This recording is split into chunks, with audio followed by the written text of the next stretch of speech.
दोस्तों नमस्कार, जय हिंद। स्वागत है आप सभी का बीडीएस न्यूज चैनल में, जहां हम आपके लिए डेली लेकर आते हैं देश दुनिया की तमाम बड़ी खबरों को। और सभी खबरें आपके काम की होती है, तो सभी बड़ी खबरों से अपडेट रहने के लिए आप अभी चैनल को कर दीजिए लाइक, चैनल को कर दीजिए सब्सक्राइब और बेल आइकन दबाना तो बिल्कुल भी ना भूलें।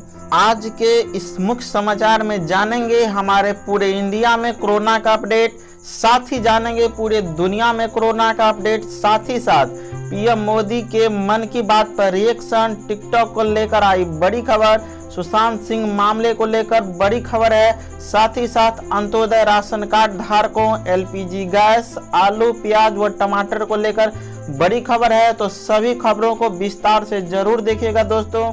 तो आइए शुरुआत करते हैं सबसे पहले बड़ी खबर से। हमारे पूरे इंडिया में 24 घंटे में रिकॉर्ड 79,000 से ज्यादा नए मरीज बढ़े, 60,000 लोग ठीक भी हुए, 960 संक्रमितों ने दम तोड़ा और अब तक हमारे पूरे इंडिया में 36,19,000 केस हो चुके हैं।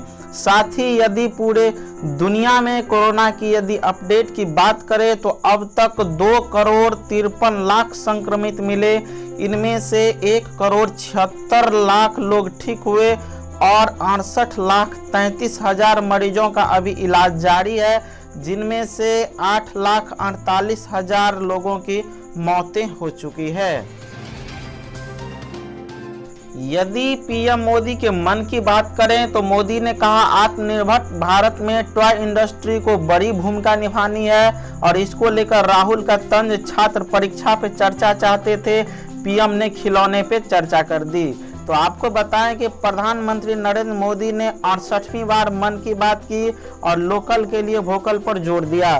कोरोना के दौर में लोगों के संयम को सराहा, कहा घर में रहकर ही मनाएं उत्सव। लद्दाख में हुई झड़प के बाद भारतीय नौसेना ने दक्षिण चीन सागर में भेज दिए थे युद्धपोत। आपको बताएं कि 15 जून को पूर्वी लद्दाख की गलवान घाटी में हुई हिंसक झड़प के बाद तेजी से कार्रवाई करते हुए भारतीय नौसेना ने दक्षिण चीन सागर में तैनाती के लिए अपने युद्धपोत भेज दिए थे, जिससे नाराज चीन ने इस मुद्दे को दोनों पक्षों के बीच वार्ता के दौरान भी उठाया और भारत के इस कदम पर आपत्ति जताई। चीन इस इलाके में भारतीय युद्धपोतों की उपस्थिति का विरोध करता रहा है। 2009 से लेकर अब तक चीन ने इस इलाके में कृत्रिम द्वीपों और बड़े पैमाने पर सैन्य मौजूदगी से अपनी स्थिति मजबूत की है। सुशांत मामले में रिया चक्रवर्ती से लगातार तीसरे दिन हुई पूछताछ, 9 घंटे तक सीबीआई ने दागे सवाल पर सवाल और अब नतीजा इस हालत में पहुंचा है कि अब रिया चक्रवर्ती का सीधा लाइट डिटेक्टर टेस्ट, जिसको पॉलीग्राफ टेस्ट भी कहा जाता है, जिससे रिया चक्रवर्ती का झूठ सामने आएगा। टिकटॉक के अमेरिकी कारोबार के लिए 3 कंपनियों ने लगाई बोली, खरीदार की घोषणा इसी सप्ताह संभव। माइक्रोसॉफ्ट, ओरेकल के अलावा 2 कंपनियों ने संयुक्त रूप से लगाई बोली। व्हाइट हाउस से बेहतर संबंधों के कारण माइक्रोसॉफ्ट रेस में सबसे आगे है। गुजरात में 1500 करोड़ की लागत से बनेगा दुनिया का सबसे बड़ा टॉय म्यूजियम और इसके बारे में यदि बात करें डिटेल्स में तो गुजरात के गांधीनगर से बच्चों के लिए एक अच्छी खबर है। गुजरात में विश्व का सबसे बड़ा टॉय म्यूजियम बनने वाला है। इसके लिए 30 एकड़ जमीन आवंटित की गई है। इसे गुजरात की चिल्ड्रेन यूनिवर्सिटी के बाल भवन प्रोजेक्ट के तहत बनाया जा रहा है। यहाँ प्राचीन काल से लेकर आधुनिक काल तक के 11 लाख से ज्यादा खिलौने प्रदर्शित किए जाएंगे। अंत्योदय राशन कार्ड धारकों का सत्यापन शुरू, पात्र परिवारों का जुड़ेगा नाम। आपको बताएं कि राजधानी में अंत्योदय राशन कार्ड धारकों का सत्यापन शुरू हो गया है। इसके तहत अपात्र अंत्योदय कार्ड धारकों को निरस्त किया जाएगा। इनके स्थान पर पात्र परिवारों को अंत्योदय की सूची में शामिल किया जाएगा। राजधानी में मौजूदा समय में 49,817 अंत्योदय राशन कार्ड धारक हैं। इनमें से 9,144 अंत्योदय कार्ड धारक शहरी क्षेत्र में है, जबकि 40,673 अंत्योदय कार्ड धारक ग्रामीण क्षेत्र में है। डीएसओ बताते हैं कि सभी अंत्योदय राशन कार्ड धारकों का सत्यापन किया जा रहा है। एलपीजी पर सब्सिडी क्या हमेशा के लिए बंद हो जाएगी? आपको बताएं कि कोरोना काल के दौरान देश में जहां महामारी के कारण महंगाई दर बढ़ रही है, वहीं दूसरी तरफ रसोई गैस सस्ती हो रही है।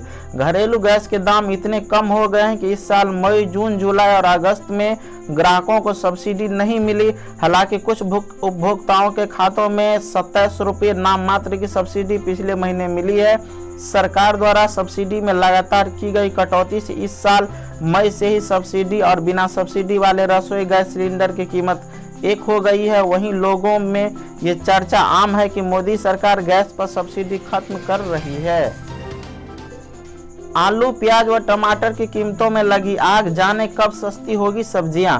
आपको बताएं कि लॉकडाउन की तुलना में अनलॉक रसोई का बजट बिगड़ रहा है। सब्जियों के दाम अनलॉक के दौरान बेतहाशा बढ़ रहे हैं। देश के अलग अलग हिस्सों में आलू 50 रुपये तक पहुंच गया है, वहीं टमाटर 80 से 100 रुपये, जबकि प्याज भी अब रुलाने लगा है। उपभोक्ता मामले, खाद्य और सार्वजनिक वितरण मंत्रालय की वेबसाइट के मुताबिक एक दिन पहले आलू 20 से 50, प्याज 12 से 50 और टमाटर 20 से 100 रुपये बिक रहा है। वहीं पर सरकार का नया आदेश, यूपीआई आधारित डिजिटल पेमेंट पर नहीं लगेगा कोई शुल्क। 1 जनवरी के बाद से वसूले गए सभी तरह के शुल्क वापस करेंगे बैंक। आपको बताएं कि RuPay debit card, unified payment interface, UPI quick response code और भीम यूपीआई क्यूआर कोड से होने वाले किसी भी पेमेंट पर एमडीआर सहित नहीं लगेगा कोई शुल्क। सीबीडीटी ने पाया कि कुछ बैंक यूपीआई पेमेंट पर शुल्क ले रहे हैं। यह शुल्क पीएसएस एक्ट के सेक्शन 10A और आईटी एक्ट के सेक्शन 269 एसयू का उल्लंघन है। यूपीआई आधारित डिजिटल पेमेंट पर कोई शुल्क नहीं लगेगा। केंद्रीय प्रत्यक्ष कर बोर्ड ने एक बयान में यह बात कही। सीबीडीटी ने बैंकों को यह भी आदेश दिया है कि उन्होंने 1 जनवरी 2020 से अब तक यूपीआई या अन्य डिजिटल पेमेंट पर जो भी शुल्क वसूला है उसे वापस कर दें। धन्यवाद।